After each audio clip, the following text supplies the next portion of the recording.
Some of the most brilliant minds in history have gone broke. Think about that for a second. We're talking about people with top-notch educations, years of experience, and access to the best information. People who could solve complex problems and predict market trends. And yet, despite all their intelligence, they lost everything. Why does this happen? Because when it comes to building and keeping wealth, intelligence alone just isn't enough. The real secret is behavior. And behavior is emotional. Let's dig into why being smart doesn't always mean being rich, and what actually makes the difference. First, let's talk about something most people don't want to admit: luck. We love the idea that wealth is all about hard work and skill. But the truth is, luck plays a massive role. Where you were born, the decade you grew up in, the state of the economy when you started your career, even the random people you met along the way. These factors can shape your financial future just as much as your decisions. Two equally intelligent people can end up in completely different places financially, simply because one had better timing or a lucky break. Here's where a lot of smart people trip up. They believe their success is all about their own skill. So when things go well, they take bigger risks, thinking they're invincible. But the moment you ignore luck, you start to overestimate yourself. And that's when overconfidence creeps in, the silent killer of wealth. It only takes one wrong move, one unlucky event, to wipe out years of hard work. Now, intelligence is a powerful tool, but it doesn't protect you from your own emotions.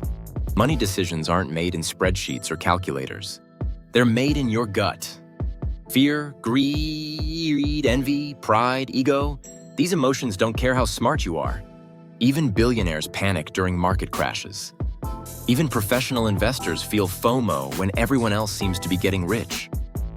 The danger for smart people is that they're really good at coming up with logical reasons for their emotional decisions. They can justify almost anything with data and analysis, convincing themselves they're making rational choices. But underneath, it's still emotion driving the bus. And that can be deadly for your finances. Here's another truth that surprises people. Being right isn't the same as staying rich.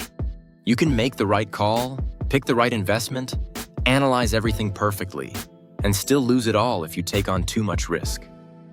Wealth isn't about being right once or twice. It's about surviving long enough to let your investments grow over time. That means being humble enough to admit you might be wrong and cautious enough to protect yourself from disaster. For many highly intelligent people, this is the hardest lesson. Their whole identity is built around being right. But the market doesn't care about your ego. It rewards those who survive, not those who look smart. Think about how your own experiences shape your money beliefs. Two people can look at the exact same investment and see totally different things. One sees a golden opportunity, the other sees danger. Why? Because their pasts are different. Maybe one grew up during a recession and learned to fear risk. Maybe the other grew up in a booming economy and learned to chase growth.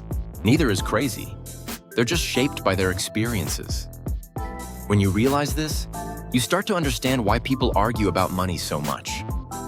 We're not just debating numbers, we're debating our life stories.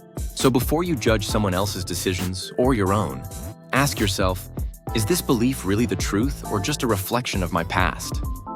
Here's the real skill when it comes to wealth. It's not about predicting the next big thing. It's about managing your own behavior. Can you keep your cool when everyone else is panicking? Can you resist the urge to chase the crowd when everyone seems to be getting rich overnight? Can you accept that luck played a part in your success? Can you prepare for the possibility that you're wrong? That's wealth psychology, and it's rare, because self-control is so much harder than intelligence.